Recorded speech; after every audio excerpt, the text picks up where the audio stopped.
I'll just give a little bit of an introduction to what I do at the London Stock Exchange. I work with private companies who are considering floating on one of our markets, so providing the education, support and guidance before they float, and actually once they are on their market, providing that sort of ongoing relationship management. It's a great pleasure to be here today to talk about capital raising opportunities on the London Stock Exchange, and it's even more of a pleasure to talk to mining companies in London rather than in Kazakhstan, which was the last time I had to do a talk for mining companies. So it's much easier to do a 5-minute walk and get on an 8-hour flight. So without further ado, let's begin. So London is the leading international listing venue, not just for mining companies, but as a leading international listing venue for all sectors. You'll see that there are a number of large mining companies on our markets already, so Hochschild, Glencore, Vale, Kazakh-Mus, ENRC. I can start reeling off a list, but that's just a name, but a few. You can see on the slide that by number of companies that we are the leading stock exchange by number of companies in Europe and across the world. But if you look at for mining companies, you'll see that the number of mining companies obviously is significantly less, particularly than Toronto. But then you're looking at the market capitalisation of the mining sector and the revenues of the mining sector of companies listed in London, and you will see that they're significantly ahead of other exchanges. So obviously we have the main market, which is home to some of the largest mining companies, as I've already said, but then we also have AIM, which is the market for smaller mining companies, particularly in the exploration and development stages. So we've said that there is a huge number of mining companies on our stock exchange, but it's also the liquidity that companies look for when they join a stock exchange, not just the access to capital. And our trading services at the London Stock Exchange are designed to maximise liquidity for those securities that are on the exchange. A discussion on capital markets wouldn't be right without mentioning the word volatility. You've probably heard of the VIX index, which is Wall Street's fear index. We have something similar here in the UK called the FTSE, which is shown by the red line on this chart. And what this is clearly showing is that there's an inverse relationship between volatility and the number of IPOs. So obviously the peak of volatility, which happened at the end of 2008, there were hardly any IPOs, excuse me, and that volatility has continued. And what we're trying to show is that despite the inverse relationship between the number of IPOs and volatility, you can see by the grey bars on the chart that actually companies did return to the markets to raise further funds to continue their growth. So it's not a gloomy picture in terms of capital markets as a whole. So companies are still returning to the markets to raise funds that they wouldn't have been able to get elsewhere. However, I mean, we're all well aware of the situation in the Eurozone, and volatility is still prevalent in the markets today. The VIX, the FTSE, is approximately around 20 points today, and it peaked a couple of weeks ago at 27.5. It's probably true to say that the next couple of quarters will still be difficult for IPOs in particular, and potentially further fundraisings. And until the Eurozone crisis is resolved, and until the volatility in the market subside, I don't think we're going to be seeing a very active 2012 in terms of IPO activity. And that's not just in the mining sector, that's in all sectors. So on that slightly gloomy note, a slightly more positive note, London is the leader in global IPOs if we look at some of our peers, and we've maintained that position in terms over the past 10 years. And also, companies that have recently IPO'd, there's always a lot of negativity around actually how well have they performed once they actually get onto the market. This graph is trying to show how UK IPOs, European IPOs, US and Hong Kong IPOs compare with each other in their first year of trading. And as you can see by the blue line, which is the top, that's London, you can see that actually London IPOs have performed stronger than all of the other markets. Now, obviously, this is before Facebook, so the US markets actually might look even worse than that. So you're probably wondering why has London continued to demonstrate this lead in terms of IPOs and capital fundraising? Well, firstly, a London listing provides access to a global pool of investors. If you look at the chart on the top right, you'll see that international equity international equity assets under management in London are highest compared to all other financial centres. London investors have comfort and are experienced in investing in international companies. But also in London, you will see that, demonstrated by the chart on the left-hand side, that actually foreign investors also invest in London companies, or companies listed in London. So you can see that actually listing in London gives companies access to a truly global pool of capital.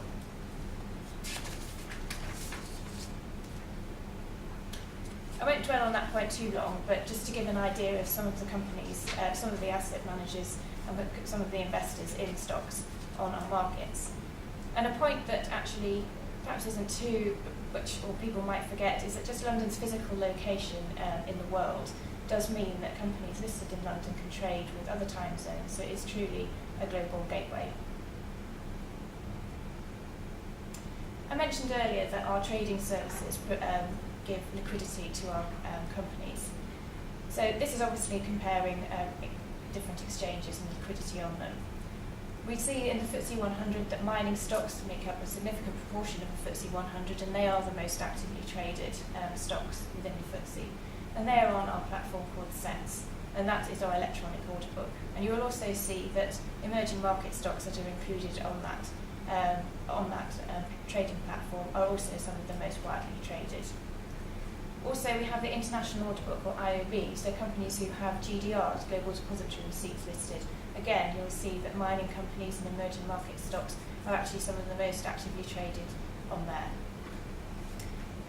Also, we have AIM, as I mentioned before, and it's widely perceived that AIM is an illiquid market, which I want to try and dispel the myth that it actually isn't true when you compare it to other growth markets across the world.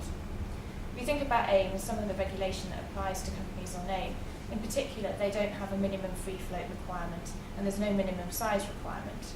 And then if you compare the percentage of their free float traded, compare that across similar market capitalisation ranges to companies of the same size on other exchanges, you will see that actually, particularly in the $100 to $200 million market capitalisation sweet spot, that AIM is actually a much more liquid market than others. And one of the trends that we do see is that particularly companies from TSXV or ASX, they get to a certain size and then they feel that they've outgrown that market and want to increase their liquidity, and then they typically will maintain a dual listing and come and list on AIM. So as a result, you can see that we have it's an unparalleled home for global mining companies. And I'm not going to go through all these names, but there were some very familiar names, I'm sure, to all of you on this map. And you can also see that it's not just recent. The chart, the arrow at the bottom shows the timeline of when companies actually came to the market. So you can see that London has historically been an international market for global mining companies. And going back originally to my first slide, actually more than 1/3 of global fundraisings have been raised on the London Stock Exchange over the past 10 years, which, if you think about it, is quite a significant amount of money. However, if you look at 2011 in isolation, 12.7 billion, you'll see that actually, when you take into account that Glencore was one of the largest IPOs ever on the London Stock Exchange, that actually made up most of that 12.7 billion when it raised 10 billion itself. This is a bit of a bragging slide, just goes to show how good London is for listing and mining companies. I'm not going to go through it in detail because I think I'll leave it to you to go through in your own time.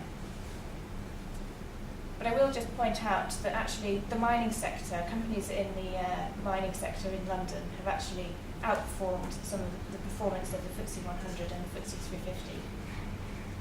And again, just to see, just to make the point again of the investor base in companies that are listed in London, you will see at the bottom some of the key names. I don't know whether you can see them on there, but I can easily circulate the slides later.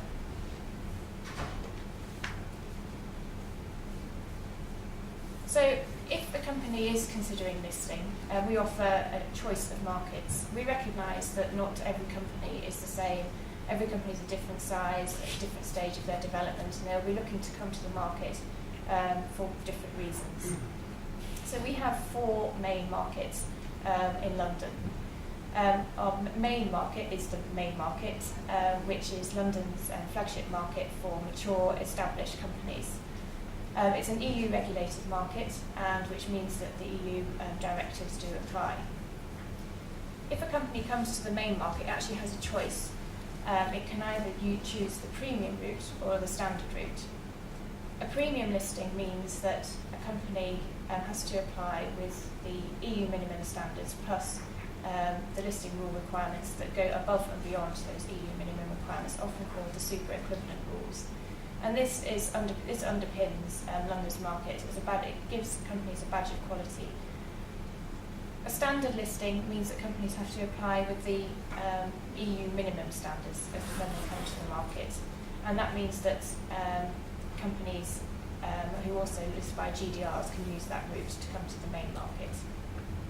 The key differences between a premium and a standard listing are the historical track record. If you come to the main market, you typically have to provide a 3-year historical track record and have obviously been trading for that period of time. For a standard listing, that's not required.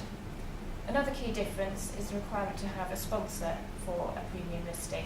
A sponsor is typically an investment bank who will provide you with support and the project management to guide you through the IPO process. The standard listing doesn't require that. And another key difference between the two is that the premium listing means that you're eligible for inclusion in one of the FTSE UK index series. Another market that we have is the professional securities market, or PSM, as you may have heard it known. This is a market for issuers of GDRs or of wholesale debt, and international companies typically use this market to access the London pool of investors using the GDR route, because it does also have a more flexible approach to regulation. For example, particularly around financial disclosure in the documents, it doesn't need to be under International Financial Reporting Standards, IFRS. It can be disclosed in the company's local GAAP. The specialist fund market does what it says on the tin. I'm not going to go into further details because it's not relevant to this audience today. AIM, which some of you may be interested in, is our market for smaller growing companies. There are currently just over 1,100 companies on the market. Approximately 13% of that market by value is made up of mining companies, which is second only to the oil and gas sector, which makes up approximately 25% of the market. So you can see that for growing companies, particularly in the markets today where access to capital is critical to continue their growth, the AIM is actually providing a key opportunity for companies to exploit that growth.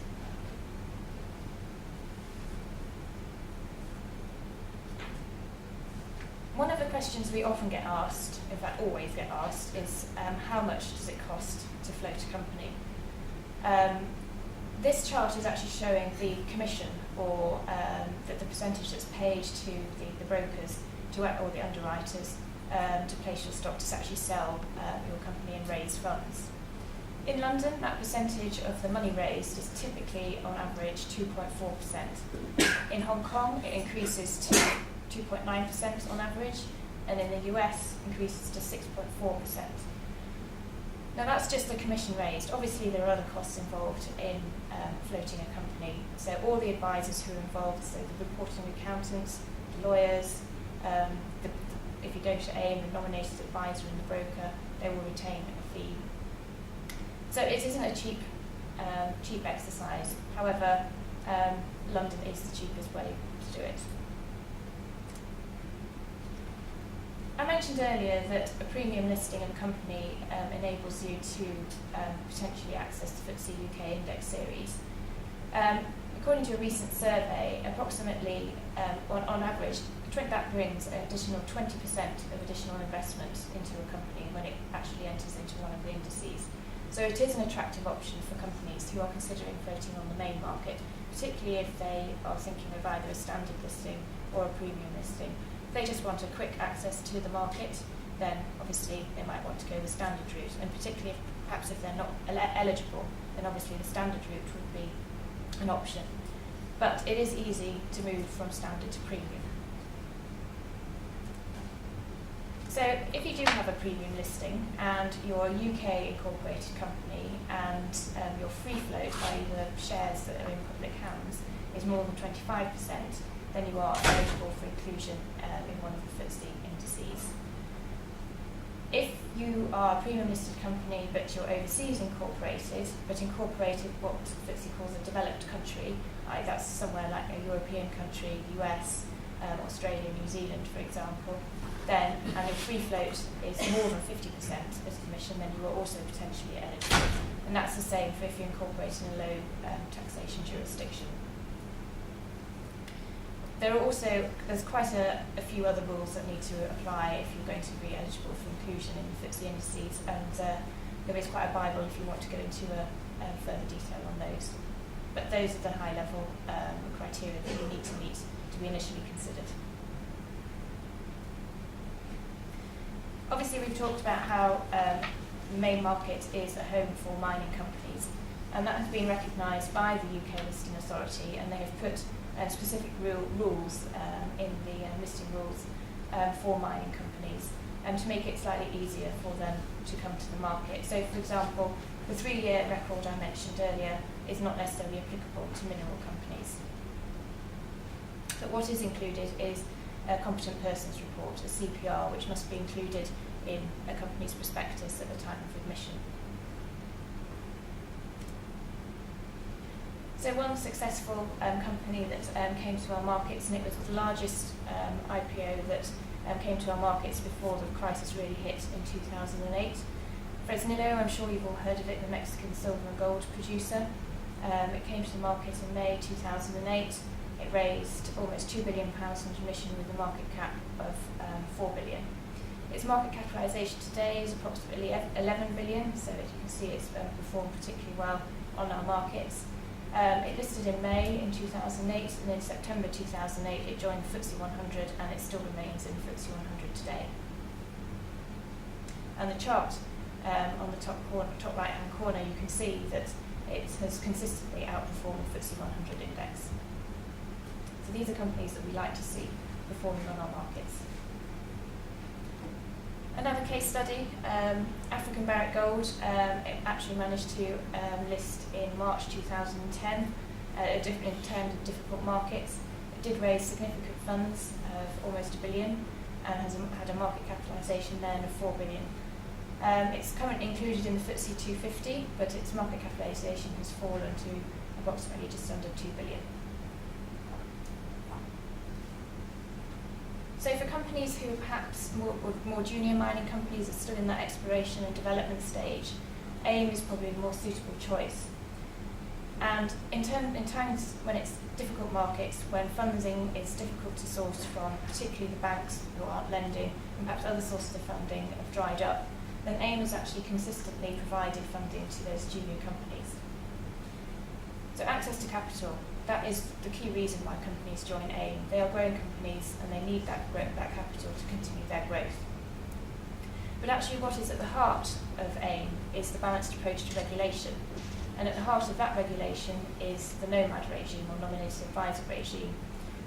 AIM is actually an exchange-regulated market. There is a team at the exchange called AIM Regulation, and they oversee the activities of nominated advisors who have been approved to act in that capacity. They are typically investment banks or corporate finance houses. I'm sure there's some of you in the room today.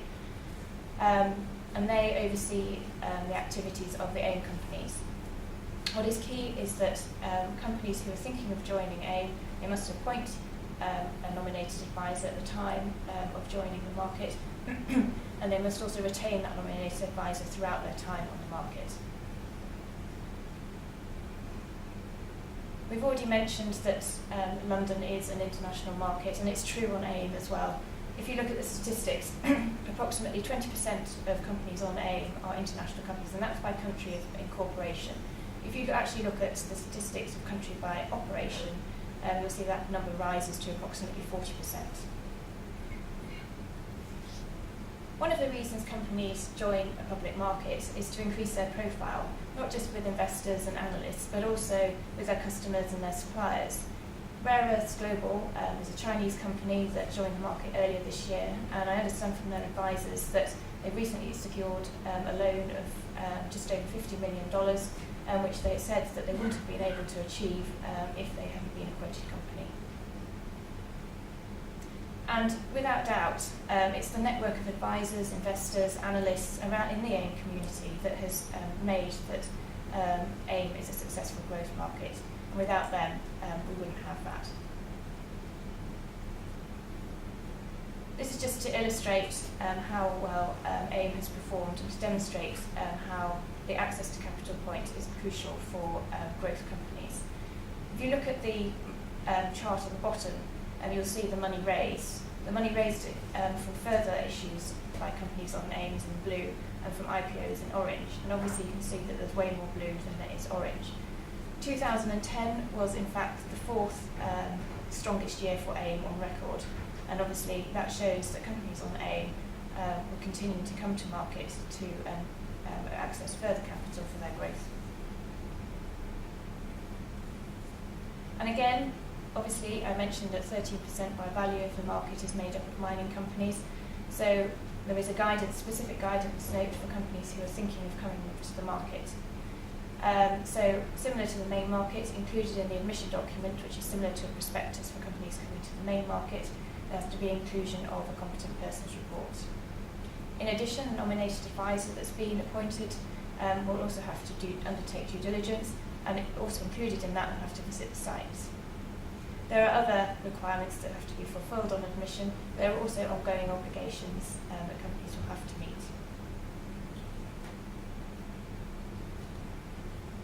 This chart just shows the range of size of companies on AIM currently. You can see that the sweet spot is typically between 20 to 100 million. Companies joining AIM at the current time tend to be around 20 to 40 million market capitalisation, and those companies have got a good equity story, so they won't be staying that size for long. They will continue to grow, and they will be moving up the ranks of those market capitalisations through time. And then hopefully what we would like to see is them transferring then to the main market to continue their growth. Obviously you can see that there's some very large companies currently on AIM, but these companies, they are using the market still to further their growth. So a successful AIM company that is in the precious metals sector is Central Asia Metals, that focuses on Kazakhstan and Mongolia. It joined the market in September 2010, raising almost $60 million. It has returned to the market several times since it's been floated, and raised over 10 million in further issues.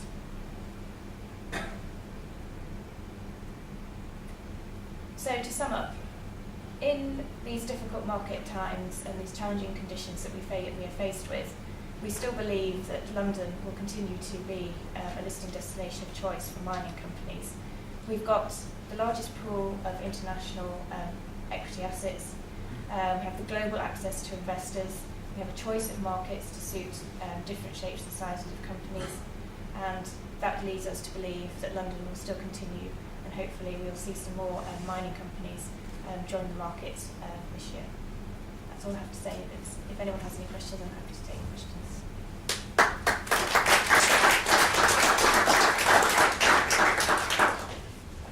Thank you very much indeed, Lucy. Are there any questions from the floor?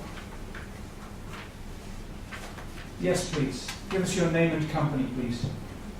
Thank you very much, Mr. Donald from the Embassy of Government. I wanted to inquire about when listed, is there a requirement that the company be registered according to UK law, or can a company list as a corporate entity from another jurisdiction? You can be incorporated in another jurisdiction. We don't just have UK companies on the market. When we're talking about UK companies or international companies. In our statistics, in our presentations, we're talking about UK companies, i.e. incorporated. If it's international, that means it's incorporated elsewhere outside of the UK.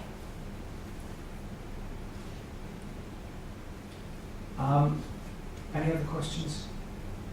How do you see competition from Asia?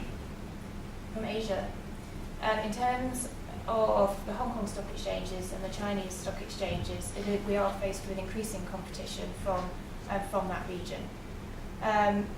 Not just in the mining sector, but also in the luxury sector as well.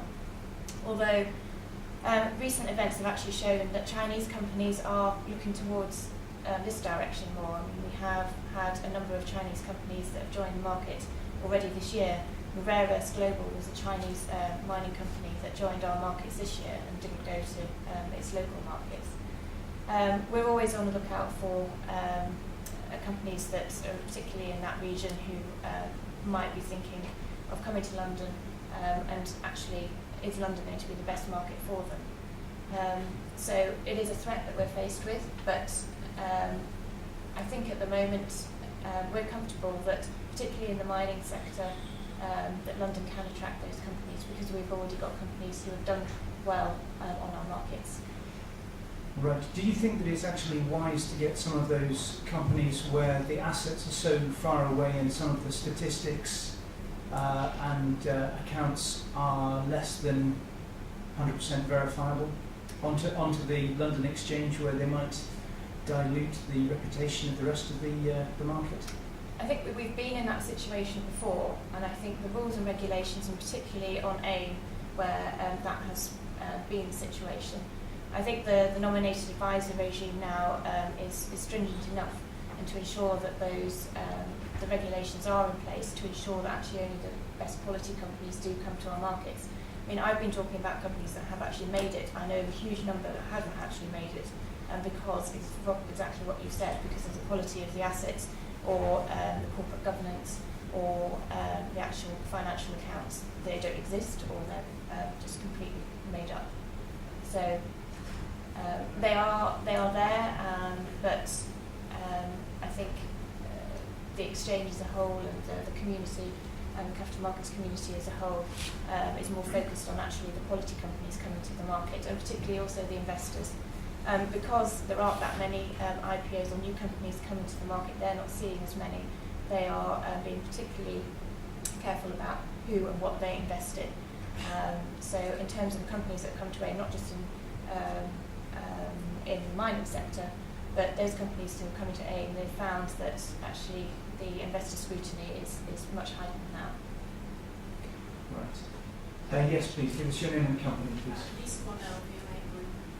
Just wondering, are there some overriding reasons that would keep some of the larger companies on AIM rather than moving to the main board? It is the regulation, because it is easier, particularly if you are going back to the market to raise further funds, and particularly if you're an acquisitive company. In terms of, the class tests that you get on the main market typically don't apply for an AIM company. The only time you need to get shareholder approval is if actually you're doing a reverse acquisition. So some of the larger companies have been built up through acquisition over time. And we know that some of them are thinking of transferring to the main market, but until they get their sort of company in order, because obviously transferring to the main market, there's compliance with the UK Corporate Governance Code, so particularly in some jurisdictions, corporate governance may not be the sort of number one box that is at the top of the list.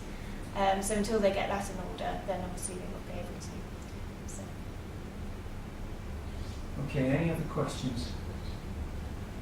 In which case, Lucy, thank you very much indeed. Thank you.